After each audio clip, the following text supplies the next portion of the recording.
Donc, on s'en fout. Donc qui je suis? Je m'appelle Roch, je bosse dans une boîte qui s'appelle Tamo à Montpellier. Bonjour Arnaud. Et on est une super start-up sympa et on manque de plein de copains pour venir bosser avec nous. Donc si vous faites du Scala et que vous voulez venir, vous êtes les bienvenus. Chut. Ça reprend toute la partie qu'on a fait tout à l'heure, donc je suis peut-être pas obligé d'en remettre une couche si on est pressé. Mais c'était pourquoi est-ce qu'on a besoin de... Enfin, si on veut faire scaler des systèmes, quelles sont les problématiques qu'on rencontre avec toutes les limitations qu'on a avec les bases de données relationnelles, qui consiste essentiellement dans le fait que quand on a des transactions, on finit par avoir une seule tête et à devoir les faire passer les unes après les autres d'une manière ou d'une autre. Et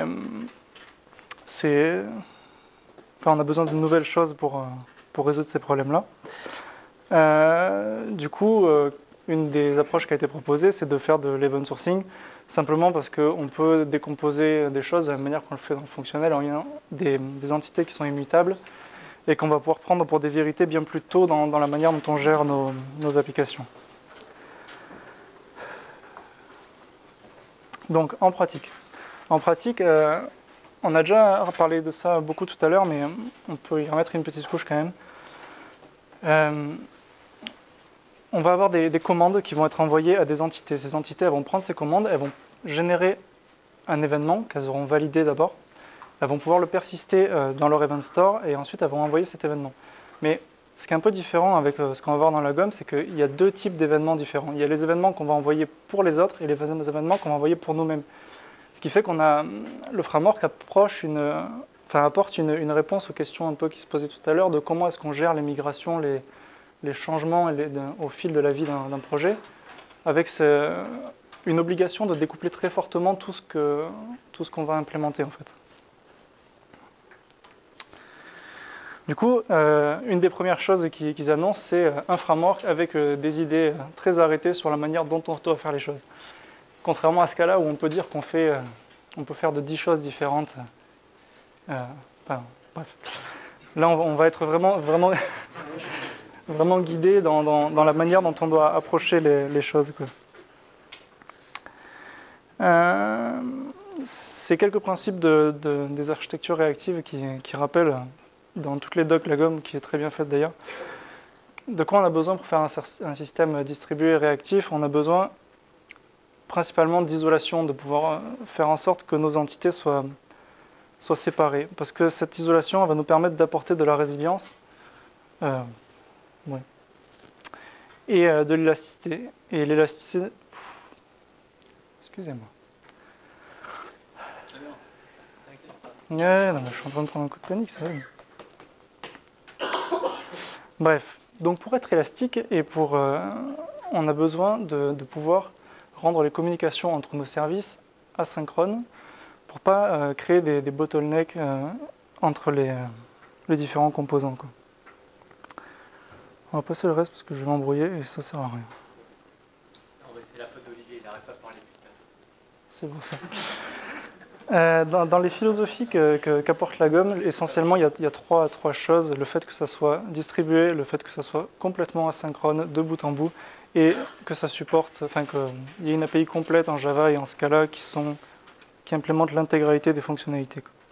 Après tout ce que vous verrez, ça sera du Scala. Les concepts apportés par la gomme, donc le microservice, encore une fois, le CQRS, Event Sourcing, on va pas y refaire des plats dessus parce qu'on en a fait beaucoup, et le fait que ce soit polyglotte. Si on a respecté tout ce qu'on avait jusque-là, d'avoir de l'isolation, d'avoir des communications uniquement par des protocoles asynchrones, en fait on peut se permettre, en respectant ça, de mettre n'importe quel bout de code qu'on veut au milieu. C'est important. Qu'est-ce qu'on a dessous? Dessous, on a les outils contemporains pour faire des systèmes distribués, donc toute la stack AK pour cette partie-là, quoi.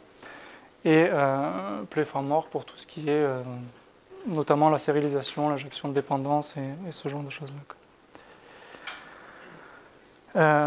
Le point critique, si on veut faire passer de l'event sourcing et du CQRS à l'échelle, c'est comment est-ce qu'on implémente ça. Et le fait d'implémenter ça sur une stack à base d'acteurs, ça apporte quand même un certain nombre de réponses, dans le sens où les acteurs, ils sont par nature, ils sont isolés. Un acteur, c'est un composant avec qui on pourra parler uniquement au travers de messages et qui va prendre les messages un par un, qui va appliquer un traitement, qui va faire muter son état. Donc on est aussi très proche de la notion d'event sourcing. Enfin, c'est presque de l'event sourcing, mais d'une autre manière, quoi. L'indépendance du lieu d'exécution, donc le fait qu'on puisse être distribué, elle est aussi au cœur de la notion d'ACA, dans le sens où on va envoyer un message, on ne dit pas l'endroit où on va l'envoyer, on dit à qui on veut l'envoyer. Après, la manière dont ça sera sérialisé, la manière dont ça sera propagé sur le cluster, c'est pas dans le code métier qu'on va le poser. L'aspect asynchrone, qui est aussi, on a dit, très important pour des systèmes distribués, c'est pas inné pour les acteurs, mais si on essaie de se restreindre, à ne pas demander à un acteur de nous répondre quand on lui pose une question, mais qu'on est prêt à nous-mêmes créer du code qui gère cette asynchronicité en acceptant de dire je vais demander quelque chose à quelqu'un, et puis le jour où il sera prêt, où il aura mûri la réponse, il me le répondra, et moi j'en ai pas besoin dans l'immédiateté, à ce moment-là on peut aller vraiment très loin, quoi.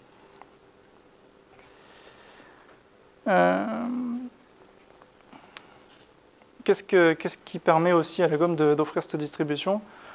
Juste un petit chiffre pour AK, le fait qu'on va avoir des millions d'acteurs, parce qu'au final chaque quantité va être un acteur qui va être persisté. Bon, c'est eux qui annoncent ça, je ne vais pas les vérifier, mais ils annoncent qu'on peut monter 2,5 millions d'acteurs dans 1 giga de mémoire. Donc même si on a énormément d'entités d'agrégats distribuées sur un cluster, c'est pas critique, quoi. L'event bus, alors tout ça c'est des API qui sont ouvertes, on peut mettre ce qu'on veut derrière. Il y a Kafka et PubSub et un certain nombre d'autres choses qui sont supportées. Par défaut, dans la stack de dev qu'ils proposent, c'est Kafka qui est plugué parce que c'est un très bon système de messagerie.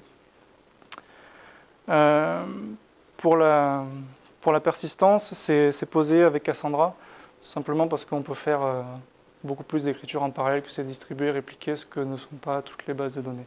Après, vu que dessous c'est AK persistance, il y a la persistance native pour Postgre tout à l'heure qui était proposé.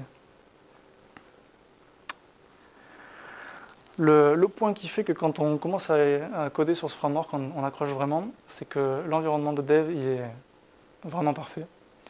C'est-à-dire que... non mais c'est vrai, tu ne te poses pas 10 000 questions à savoir comment tu vas monter tes 50 services, quoi. Tu as une commande, ça te lance tous tes services. Une fois que tes services sont démarrés, ça te compile et ça te lance tous tes propres services à toi. Et ensuite, ça va être capable, à chaque fois que tu fais une petite modification dans ton code, de te redéployer tes acteurs, de te mettre à jour tes données. Enfin, c'est quand même quelque chose qu'on n'a pas l'habitude quand on fait du Scala ou du Java. Enfin, en tout cas, c'est la première fois que je vois un truc aussi pensé. Bon, on va regarder à quoi ça ressemble dans le détail. Alors, vous allez voir que ça représente très peu de code à écrire pour arriver à quelque chose avec juste 2 petits services qui parlent entre eux. On va commencer par cette première notion, donc la notion de service. On peut la découper en 3 morceaux. Les data classes et leur sérialisation, mais en fait ça sert à rien, je vais l'API et surtout son implémentation, quoi. Ça c'était juste pour montrer comment c'est facile de sérialiser avec Play, qu'il n'y a pas grand chose à faire. Voilà, donc une API. Qu'est-ce qui compose une API? Une API, on a... Merci. On va d'abord décrire les méthodes avec lesquelles on va pouvoir l'appeler, comme on a fait dans tout un tas de langages, enfin de frameworks. Et ensuite, on va décrire les méthodes qui vont répondre à ces appels. Jusque-là, rien de nouveau. Et les types de retours qu'on pose à chaque fois. La deuxième chose qu'on voit à ce moment-là, c'est que dans l'interface qu'on décrit, on va directement donner les topics, donc les channels de messages qu'on va diffuser pour d'autres entités, ce qui va permettre de reconsommer directement, en ne connaissant pas les implémentations, mais seulement l'API, de pouvoir consommer ces flux de messages depuis d'autres services. Voilà. Et après, en bas, on a la partie configuration pour Kafka, parce que les shards, c'est important, mais si on utilise un autre broker de messages, c'est pas important. Pour la partie implémentation, La première chose qu'on va faire donc, quand on va implémenter la méthode qui permet de... Ouais, le projet, c'est un système d'annonce pour acheter des bateaux. Voilà. Parce que je cherche un bateau et j'en trouve pas. Hein? Ouais, donc, voilà. Et du coup, la première chose qu'on fait en fait dans tout appel de méthode en Lagom, c'est qu'on va récupérer l'entité associée. Une fois qu'on a récupéré cette entité, on va pouvoir lui passer une commande, comme on a vu tout à l'heure.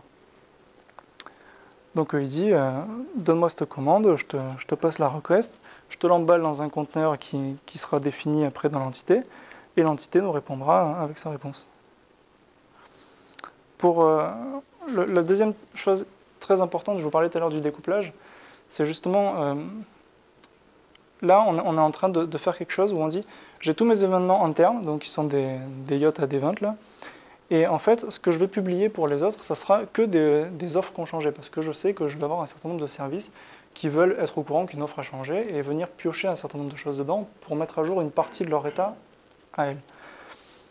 Du coup, je vais créer des mappeurs entre mes événements internes et mes événements externes, ce qui permettra de les faire évoluer indépendamment et de gérer des migrations beaucoup plus simplement.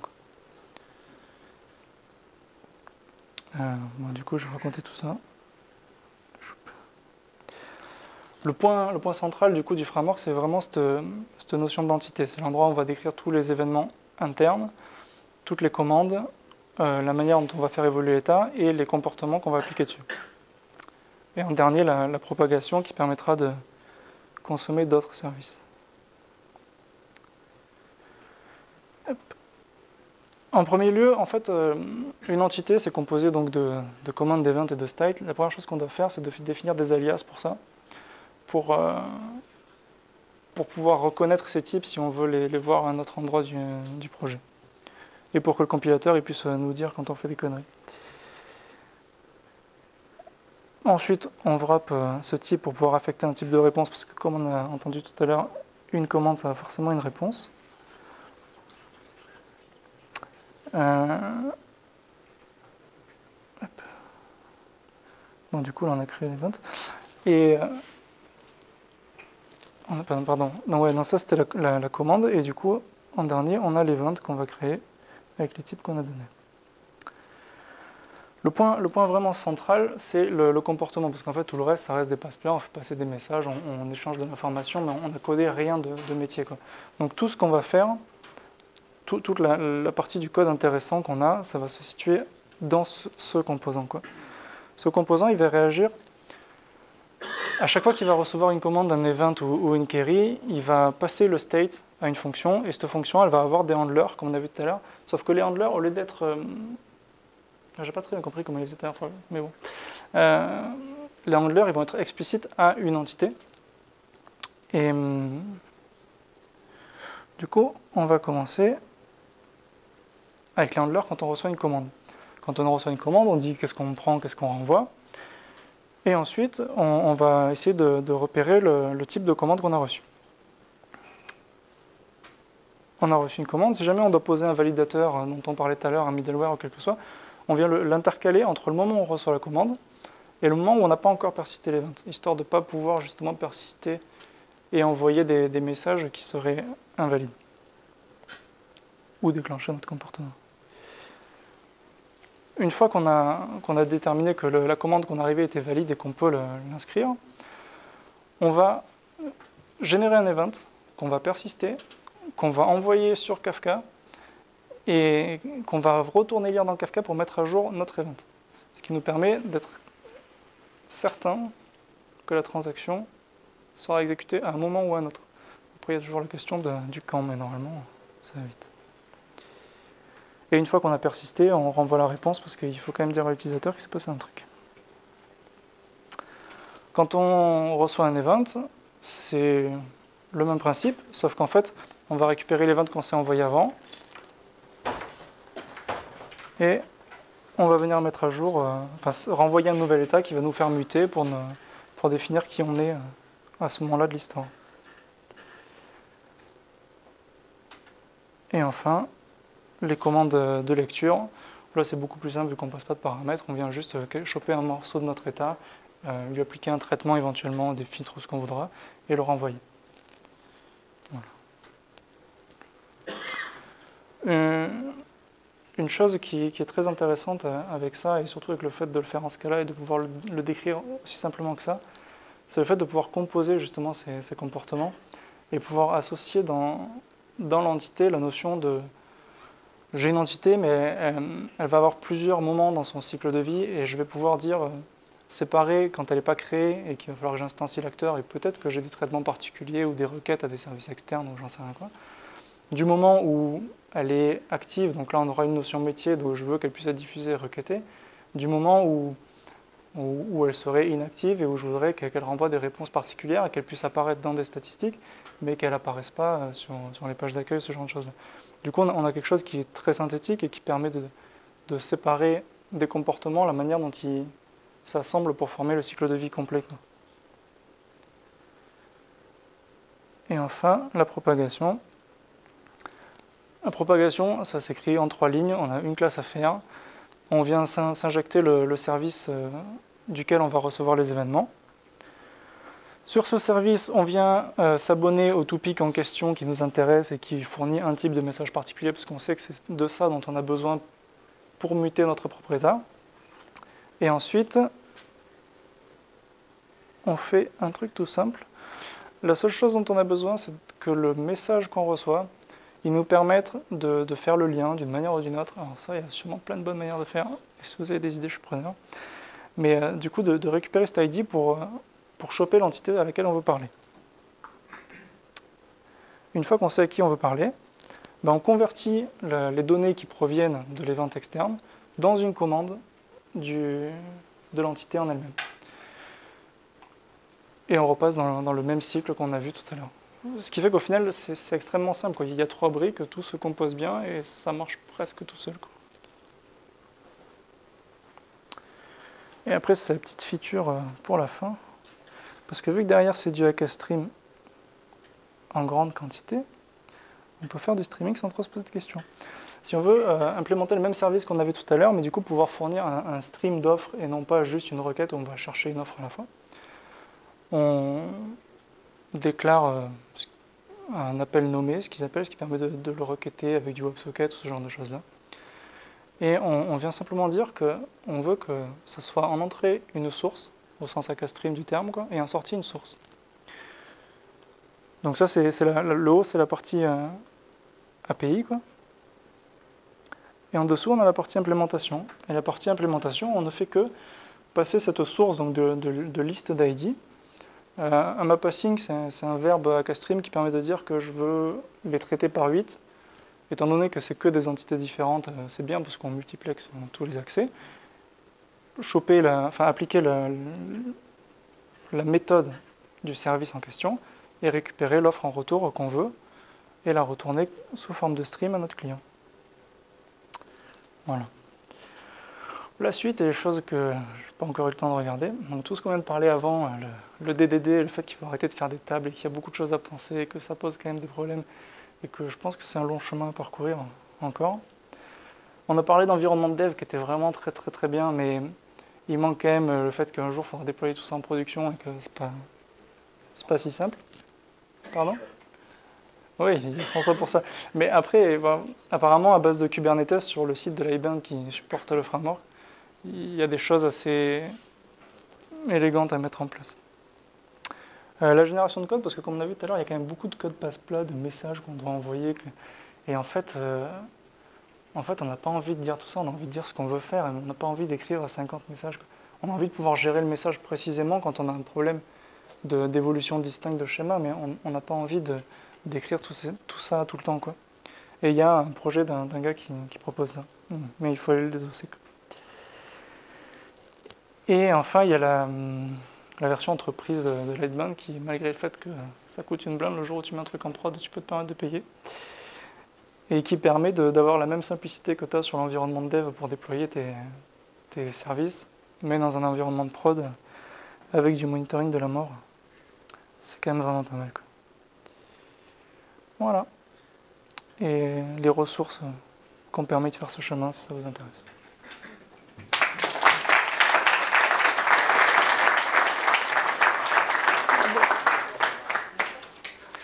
c'est qui veut pas poser de questions?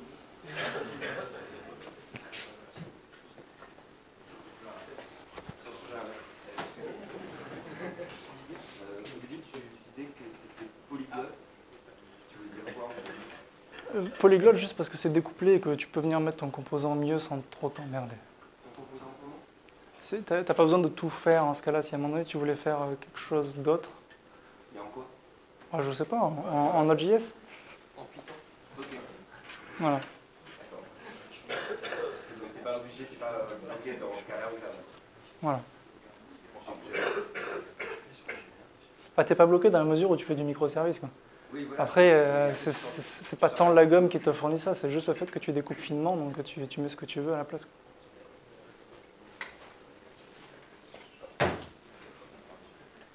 Ouais. Ah, t'as raison. Du coup, c'est l'occasion. En fait, techniquement, c'est qu'il y a une pile qui est sortie.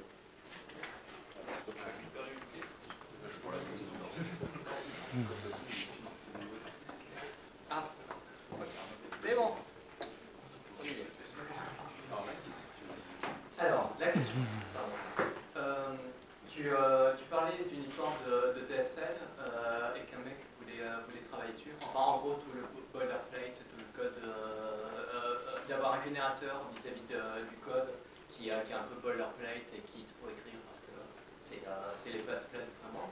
Et tu disais qu'un mec commençait à travailler dessus. Il travaille dessus avec quoi? Avec un DSL interne, un DSL externe, façon générale du code. T'as le projet tout en bas.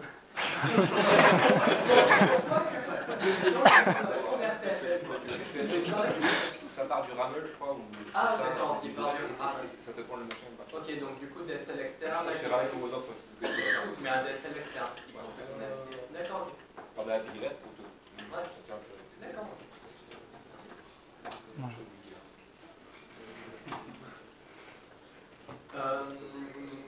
Toute la partie commerciale, tout ça, donc c'est avec l'iPad, c'est ça qui fait tout support commercial.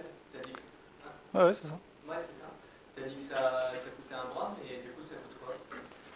J'en sais rien, s'il y a quelqu'un qui sait, peut-être là-haut. C'est la dernière fois qu'on en avait parlé, c'était dans les 10-15 cas annuels. Quoi, pardon? Par deux, par un. Pour avoir le droit à leurs outils. Pour avoir le droit d'utiliser des conducteurs, leur monitoring, ça va être Pas par. non, c'est pas par deux. Mais alors, Et après, c'est gratos, c'est 82. D'accord. Pour notre. La partie prod, là, Ouais, le conducteur, il est gratos. Conducteur, tu peux pas en prod. C'est pour ça que je me suis dit, Il te demande de leur envoyer un mail et tout, enfin c'est pas si open que ça. Je peux te parler de ce qui mettait sur la pub, ça que je me disais. Ouais, non, mais sur la pub, ouais, mais hier soir j'ai essayé de le faire et j'ai pas trouvé quoi, tu vois. Donc, Et est-ce que y a quelqu'un d'autre qui a une question? Arnaud?